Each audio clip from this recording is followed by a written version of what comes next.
Magalang araw sa lahat mga boss. At ito mga boss, magmontahin ako dito mga boss. Ito yung pangalawang trikat. Nauna yung pangatlo.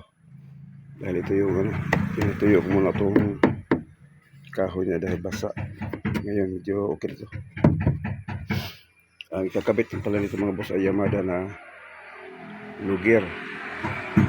So samahan niyo ako mga boss. Tara na.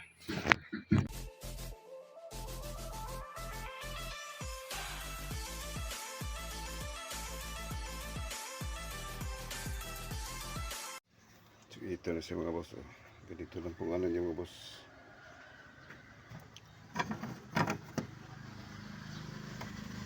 Ganito lang kadali mag-sit up ng ano mga boss.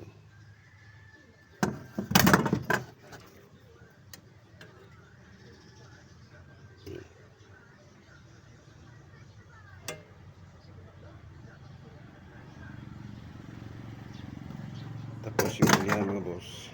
Ano ito mga boss? Napakalaki yung propeller. Yung propeller pala nito mga boss ay 3/4 by 3 by 10. Kasi ito yung 50% na reduct sa lugar.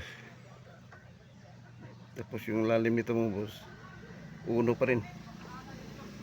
Yung tatlong cut, sunahan. Malalim to ng isang pulgada. Bali dito yung niya. Kailangan laliman ito mga boss dahil malaki yung propeller.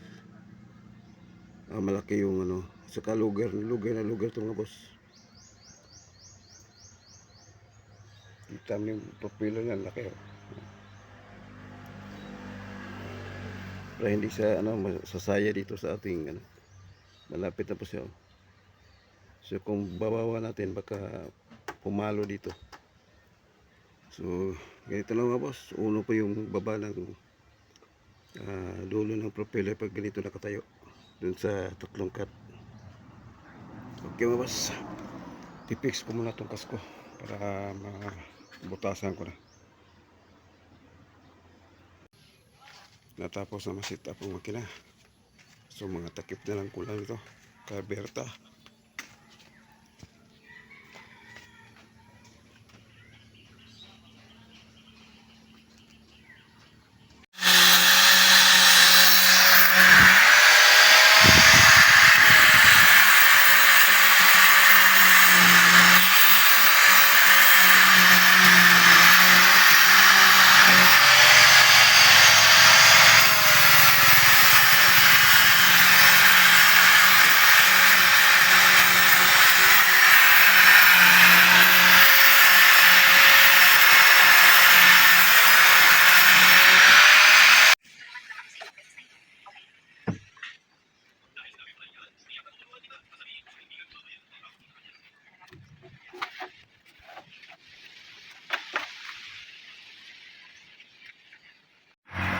Ito na siya mga boss. Natapos na mga masiliyahan mga boss. Kompleto na po siya lahat mga boss. Bali ang may-ari na po ang nito, magpintura. So okay na siya mga boss. Lahat ng takip dito na. Ganito na pala yung natin. Vacuum. Para pag tumakbo ko nga boss. Tapos may laming tubig, iangat ko lang to. Tapos pag minto ka, balik mo siya. Ayos. Ganyan lang ka mga boss. Simple. Ito na siya. Yung mga bali na lang to.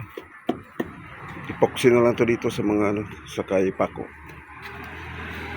May-ari na po ang dyan pagkatapos pinturahan. Kasi may masiliyahan na ito mga boss. So okay na siya mga boss.